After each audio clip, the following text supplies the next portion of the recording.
Bien, bienvenidos alumnos, alumnas. Vamos a dar inicio a la clase asincrónica. Em, Bien, dentro de este curso de gestión operativa y mantenimiento de depósitos de Relave, el último módulo corresponde a lo que son, o a dar una pasada, una pincelada acerca de lo que son los fenómenos de consolidación para, tanto para el desaguado como en el fondo para la recuperación de agua. ¿Ya? Mi nombre es Alejandro Villalobos y los voy a acompañar en este recorrido. En cuanto al índice temático, este módulo, digamos, recorre el fenómeno de la consolidación de relaves desde una base teórica hasta una más operativa, ¿ya? Mm, Vamos a partir con ciertos fundamentos como la ecuación de Terzaghi, la dependencia de la permeabilidad, ¿cierto? De la compresibilidad y vamos a revisar algunos ensayos de calibración con datos reales, o sea, en laboratorio con datos reales, ¿ya? Toda esta información, obviamente, de artículos científicos validados, para al final conectar lo que es la consolidación con la estabilidad y la capacidad del depósito. ¿Ya? Especialmente cuando hablamos del control de la revancha, con el control de la presión intersticial o la presión de poro, los niveles piezométricos dentro de un muro o dentro de un depósito propiamente tal. ¿Ya?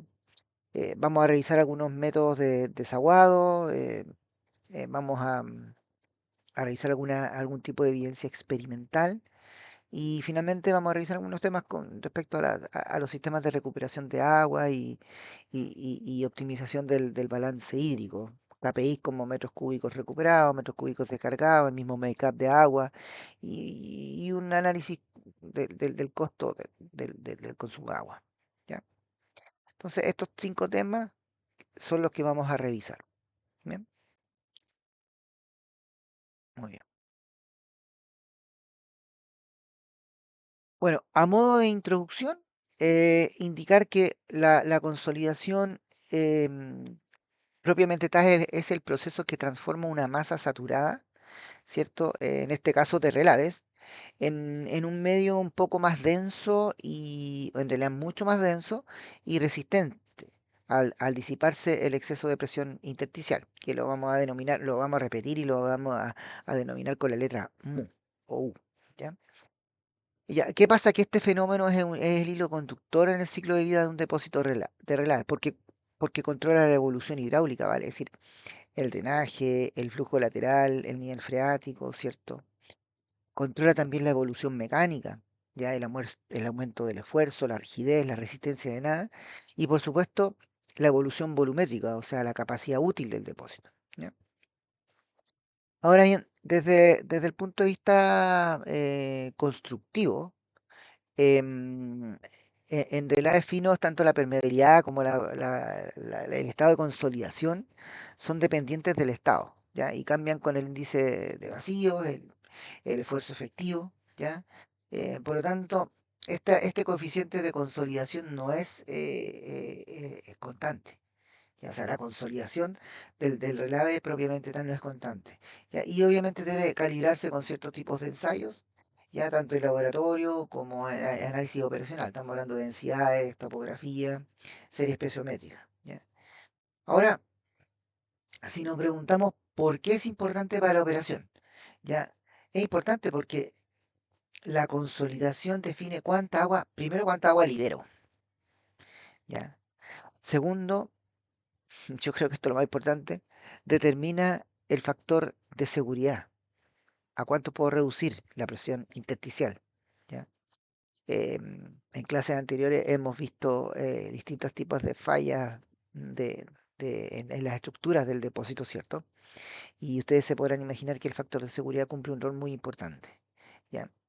Y dentro de eso condiciona también decisiones como la altura de la revancha o freeboard, ya que es la altura libre entre digamos, el coronamiento en este caso de un muro de relave y el, el relave propiamente tal, que está en la base del depósito, como playa, ¿ya? Condiciona también decisiones de cuánta agua o cuánto puedo extraer del depósito, ¿ya?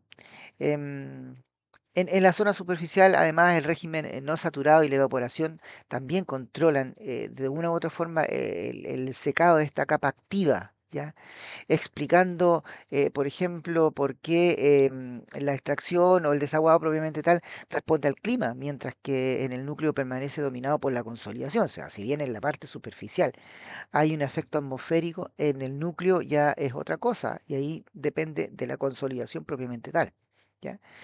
Bueno, pero en este marco se va a mostrar un poco cómo traducir un modelo en prácticas de desaguado, en prácticas como el uso de drenes, pozos, codisposición, ¿cierto? Y cómo estas decisiones impactan de una u otra forma ¿en qué cosa? En la recuperación de agua y la optimización del circuito. ¿M? Algunos conceptos generales, ya, como para que tengamos claridad todos. ¿Ya? Eh, En pulpas de relaves finos y floculadas, em, el proceso primero arranca con la sedimentación, ¿ya? Ahí hay una figura comparativa entre lo que es la sedimentación y la consolidación. En la sedimentación, los flóculos caen en el líquido, ¿cierto? Y se forma un lecho con porosidad alta, ¿ya? Pero ¿qué pasa? Que una vez formado el lecho, la propia carga se transmite entre los flóculos y comienza la consolidación. ¿Ya? Los contactos se reacomodan, aumenta el esfuerzo efectivo y se expulsa agua intersticial, ¿ya? Este cambio de régimen es crucial, ¿ya? En sedimentación el control es más hidrodinámico, en consolidación el control pasa por ser ya un poquito más desde el punto de vista geotécnico dentro del depósito, con parámetros como la permeabilidad o el coeficiente de consolidación, ¿ya? La permeabilidad la vamos a conocer, la vamos a denominar en este curso con la letra K y el coeficiente de consolidación como la M sub B, ¿ya? Y estos parámetros van a gobernar de una u otra forma la cinemática, ¿ya? Insisto, en este fenómeno de consolidación, ¿ya?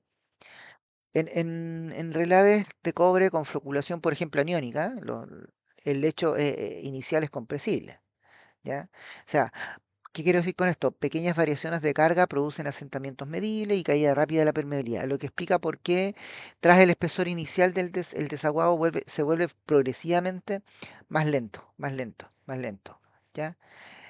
Si no existe un drenaje extra o un drenaje lateral, ¿ya?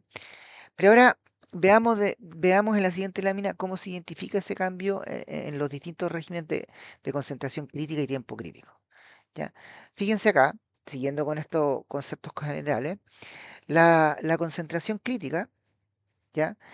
Aquí tenemos un gráfico em, en- que me muestra la altura en un ensayo de sedimentación, ¿cierto? Versus el tiempo, ¿ya?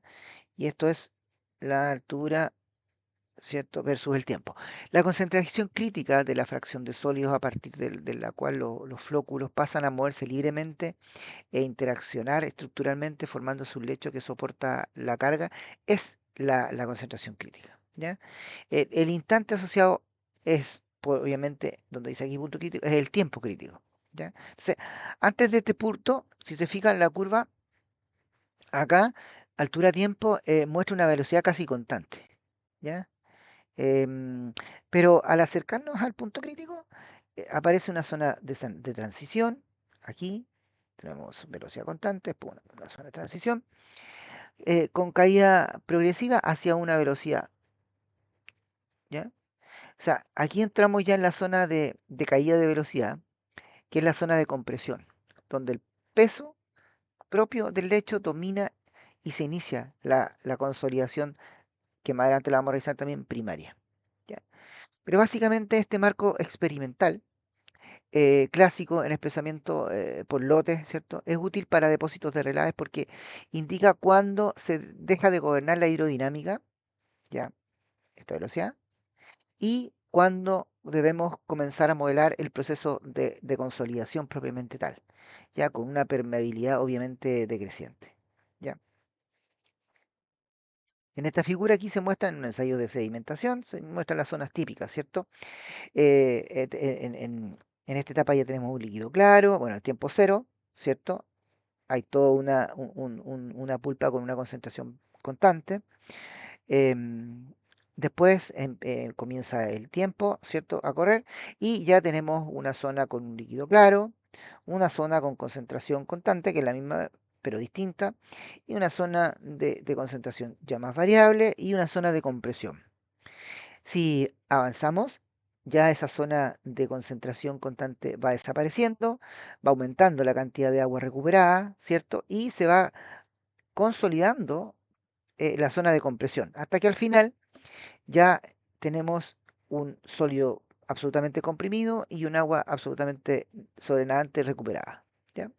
Estos son los ensayos típicos de sedimentación.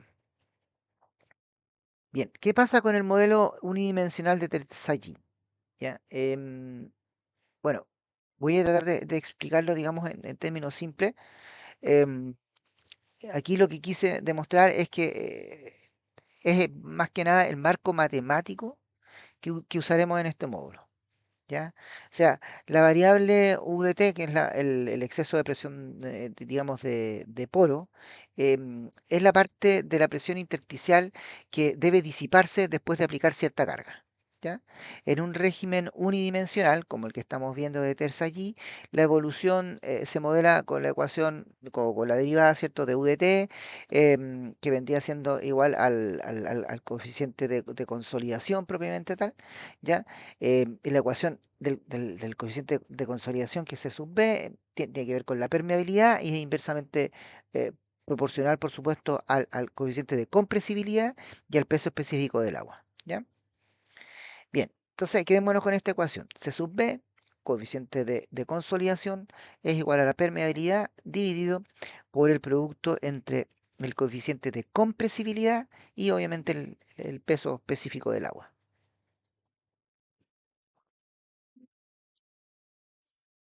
Em, Acá, dentro de todo lo que estamos revisando, el mensaje es que si el material es muy permeable, o sea, hay un K, este K que está acá, es muy grande y poco compresible, ¿ya?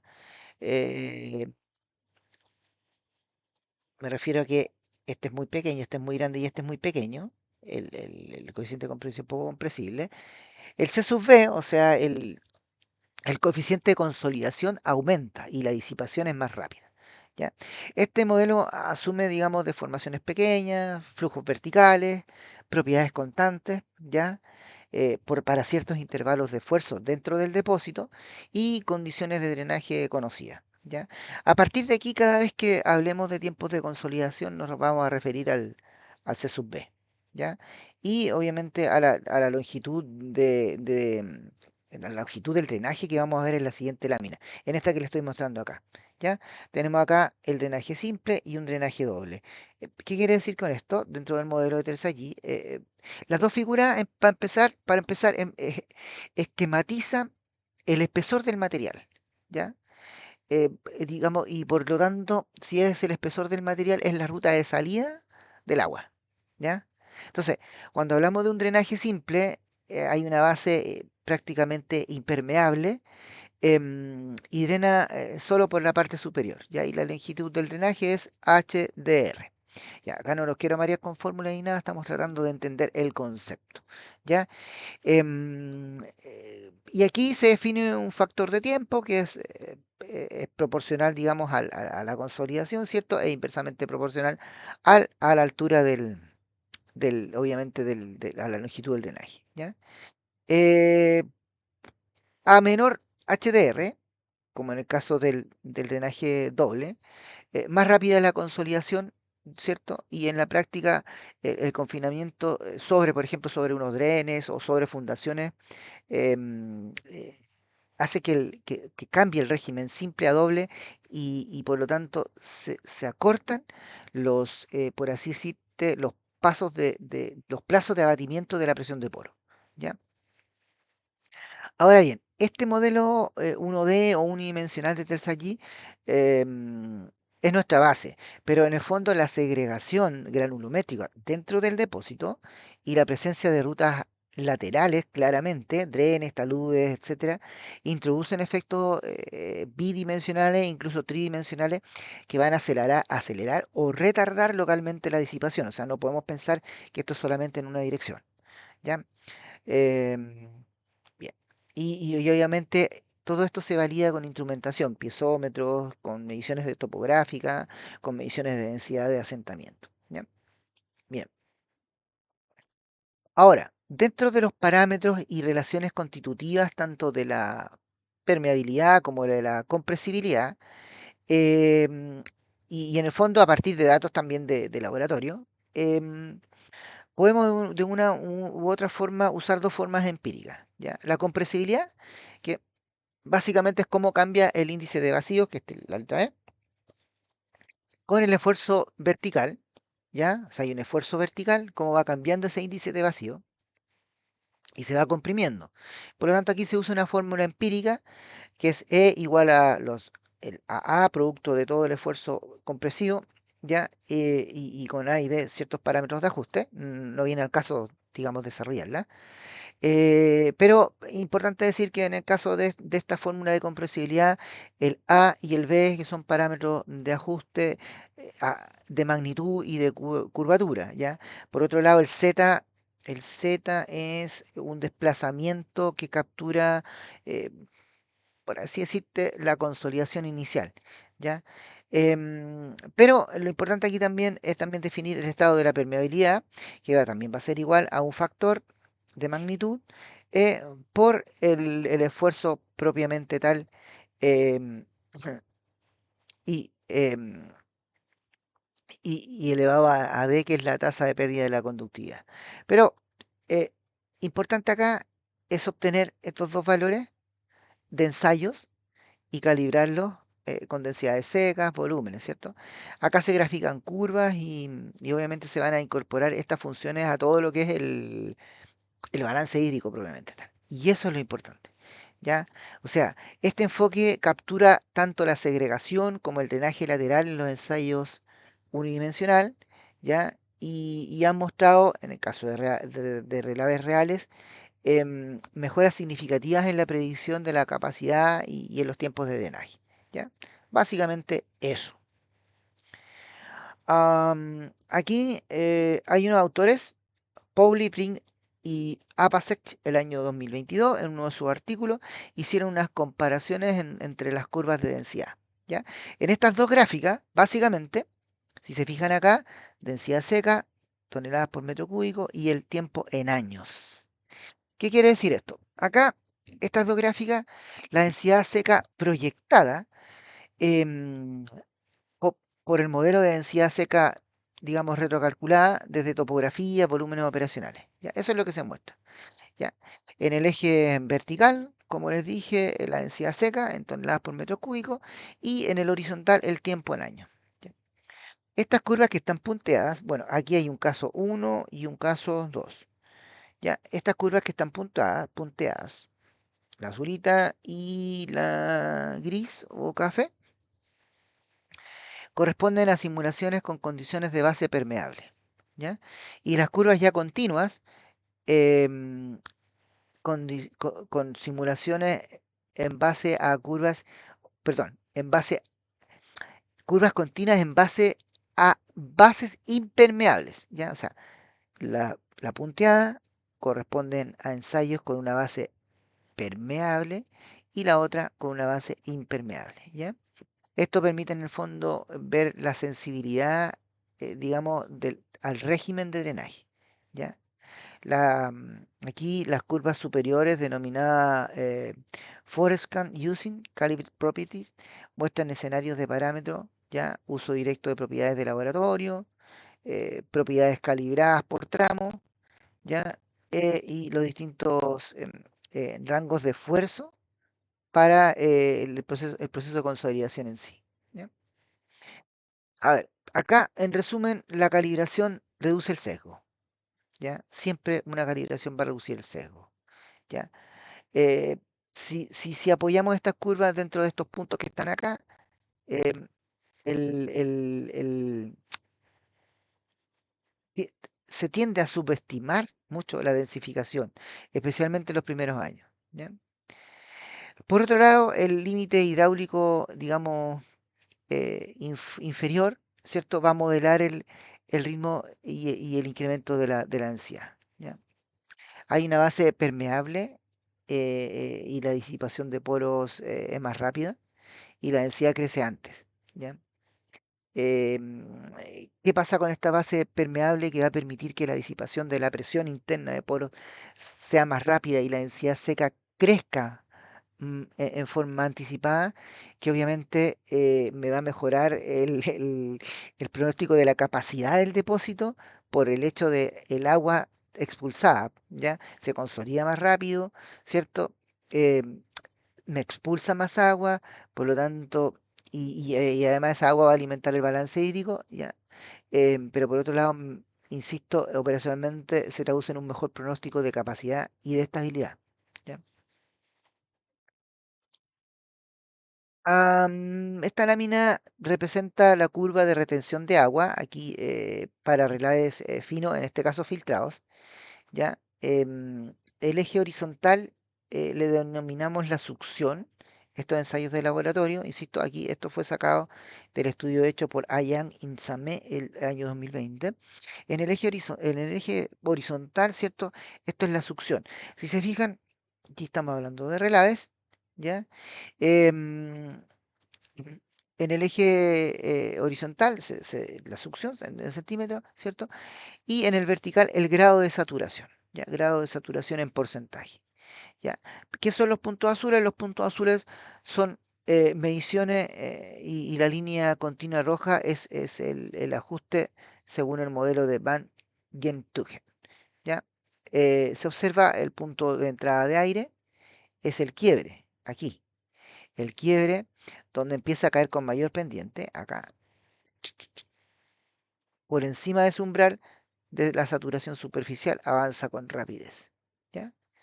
Específicamente en relave filtrado, se verifican además microfisuras y estas fisuras aceleran el secado transitorio al exponer más el área efectiva.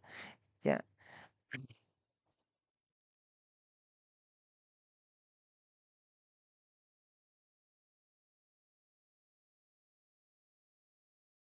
Ya.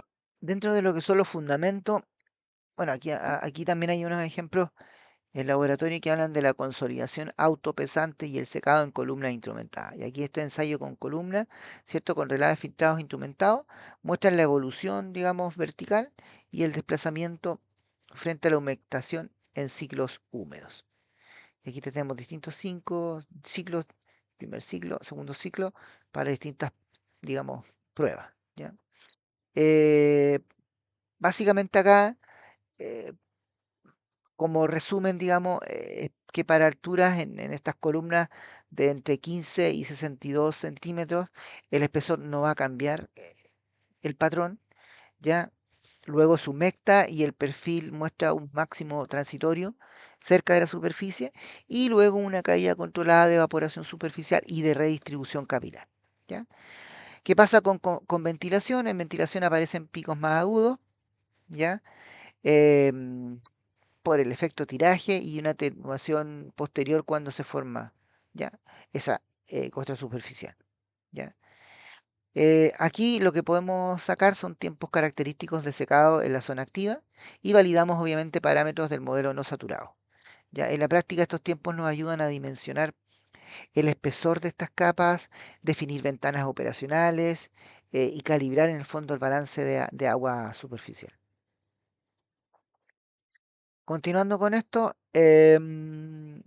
bueno, esta lámina muestra dos columnas, la columna 60 y la 45, ¿cierto? Cómo evoluciona el grado de saturación. Nuevamente, aquí está el grado de saturación, con la profundidad y el tiempo, ¿ya?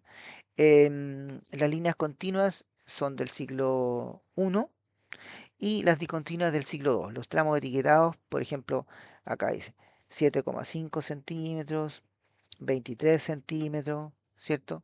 35 centímetros, esto representa la ubicación de los sensores, ¿ya? Lo más relevante es el gradiente vertical, ¿cierto? que al humectar, digamos que sube al aumentar y caer y luego caer la evaporación. ¿Ya? Básicamente esta evidencia lo que hace es respaldar la idea operativa, eh, digamos que entre, por ejemplo, en el caso de estas columnas, entre la zona entre 0 y 25 centímetros, gobierna el balance superficial, ¿cierto? Y ya más, y condiciona la capa operativa, ¿ya? Por eso, al proyectar el desempeño de playas filtradas, conviene medir y modelar explícitamente esta zona, ¿ya? Bueno, después tenemos acá, y habla un poco el mismo autor sobre la evaporación superficial en zonas activas. Estamos hablando de que la zona activa del depósito es entre 0 y 25 centímetros, ¿ya?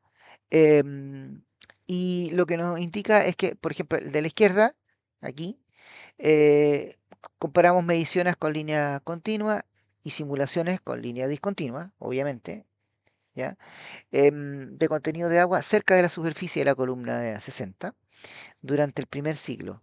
¿Ya? La coincidencia de tendencia confirma que el modelo calibrado y los parámetros de transporte eh, reproduce bien la cinética de secado superficial. Pero en cambio la figura de la derecha, que está acá, explora ya lo que se refiere a la sensibilidad de la evaporación potencial o EP. ¿Ya? Cada curva discontinua corresponde a un valor distinto y se observa cómo pequeños cambios en la evaporación potencial EP producen grandes diferencias. ¿Ya? Esto explica por qué en operación variaciones como la rugosidad, el viento, ¿cierto?, alteran la tasa efectiva de secado. Pero en conclusión, la predicción 1D desde allí debe ajustarse con las evaporaciones potenciales representativas del sitio, ¿cierto? Y con la validación de campo. Estamos hablando de instrumentos como piezómetros, sondas, etcétera. Y en la práctica, el control de esta capa activa que está dentro de los 25 primeros centímetros, que es lo que venimos hablando, em, y la gestión sobre la rugosidad y la microfisura de ella, puede acelerar el secado inicial, pero si igual se va a limitar la continuidad, ya, por eso es clave en el fondo, y este es el mensaje, monitorear y actualizar parámetros a medida que el depósito evoluciona. ¿Ya? Aquí lo clave es monitoreo, actualización y evaluación. Finalmente aquí mostramos una tabla de evaporación superficial en la zona activa, ¿cierto? La tabla reduce, digamos, resume las tasas de evaporación para las columnas que veníamos, digamos de las cuales se hicieron estos ensayos de laboratorio. Entre ellas la columna 45 y 60.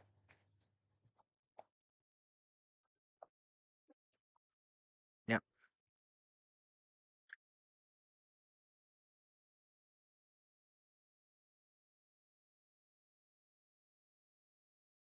Ahora bien, consolidado ¿qué es lo que les quiero decir acá? Consolidado el comportamiento no saturado, pasaremos a integrar estos hallazgos con el modelo de consolidación del núcleo para estimar el agua liberada y su impacto en la recuperación. ¿Ya? ¿Cómo lo vamos a hacer? Bien, acá tenemos variación de las propiedades del estado. Estamos hablando de la permeabilidad, estamos hablando de la, la compresibilidad o el coeficiente de compresibilidad y por supuesto del coeficiente de consolidación C sub B.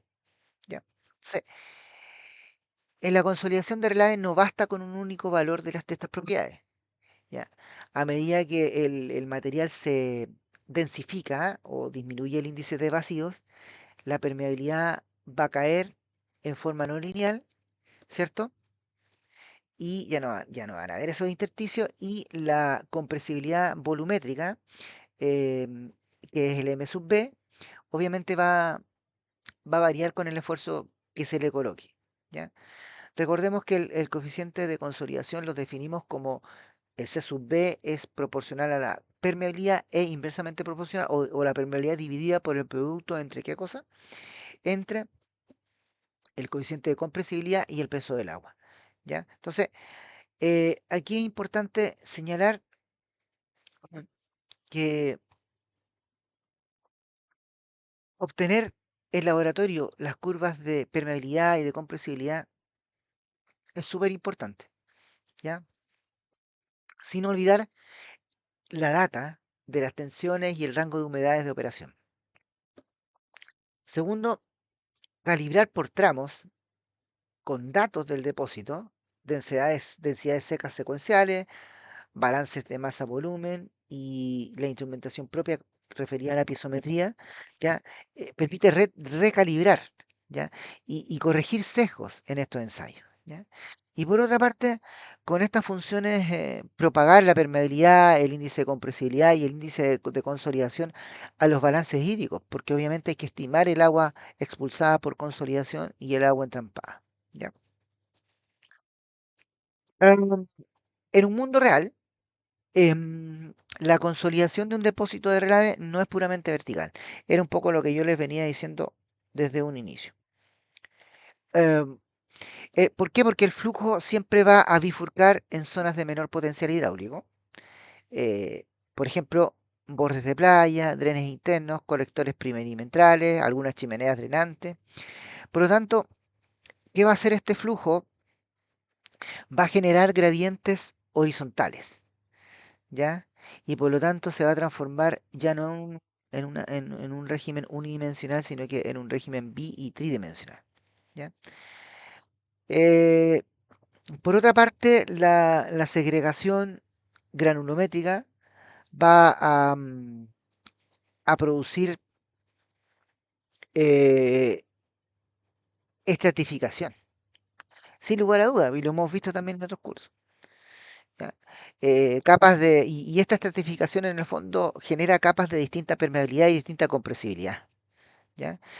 Acelerando qué cosa, la disipación local de la presión de poro, donde hay rutas laterales activas y retardándola donde dominan los finos. Y ese es el problema con los finos, ¿ya? Em, Ahora bien, eh, nosotros estamos viendo abatimientos de presiones de poro más rápido de lo previsto, cerca de los drenes o taludes. Entonces, si la respuesta es sí, conviene ahí analizar el componente lateral, ¿ya? Para no estimar tiempos de control hidráulico ni subestimar la capacidad del depósito, ¿ya? Bien, consolidación primaria versus secundaria, implicancias operacionales. En esta parte, indicar que la consolidación primaria termina o concluye cuando este exceso de presión de poro tiende a cero, está disipado, ¿ya? ¿Y qué sucede ahí? Que la deformación dentro de la consolidación pasa a depender de la reacomodación viscosa del esqueleto, ¿ya? Y cuando pasa a depender de esa reacomodación, hablamos ya de consolidación secundaria. Muchas lo conocen como CRIP, ¿ya? ¿Qué pasa en los relaves finos con arcilla? ¿Ya? Eh, Tenemos la consolidación primaria y luego viene la consolidación secundaria. Cuando esta reacomodación viscosa se produce en relaves finos con mucha arcilla, esta, digamos, consolidación secundaria puede ser significativa, porque puede generar asientos, ¿ya? Hay una disminución de la permeabilidad, aun cuando no hayan esfuerzos. Por lo tanto, aquí hay dos ventanas de decisión. Primero, la ventana del control piezométrico, primaria, ¿ya? El objetivo es abatir o disminuir la presión de poros interna, que esté bajo de los umbrales, los famosos umbrales TARP, Trigger Action Responsible Plan, definidos para estabilidad y operación, ¿ya? Segundo, acciones típicas como el ajuste en la extracción, activación de drenes y control de la revancha, ¿ya? Y tercero, un criterio de salida, Ya la tendencia con que esta presión de poro en el tiempo tiende a ser que sea sostenida y los niveles se mantengan por debajo de los umbrales de las zonas críticas. ¿Ya? La otra ventana importante es el control de los asentamientos, la densidad seca secundaria. ¿Ya? Porque, como yo les dije, con relaves muy finos, continúa, o mejor dicho, esta generación de asientos internos se va a profundizar. Por lo tanto, el objetivo de esta ventana de control, en el caso de la consolidación secundaria, es gestionar asientos residuales que afecten la transitabilidad, pendientes operativas y diseño de cobertura. Tienen que ser gestionados. ¿Ya? Y dentro de estas acciones está la gestión de la capa activa, el mejoramiento de las rutas de drenaje para no rehumectar y la recalibración, ya para planificar alzamientos y cierre propiamente tal. La clave acá no es mezclar los objetivos. En la primera, en la consolidación primaria, vamos a hablar siempre de una fase hidráulica, ¿ya? Y en la secundaria ya hablamos más de la geometría y de la capacidad, de los asientos, las densidades y el tránsito. Por lo tanto, mantener este enfoque dentro de este depósito de las capas, primaria, secundaria, y en el fondo la consolidación primaria y secundaria, eh, demuestra, digamos, robustez en la toma de decisiones.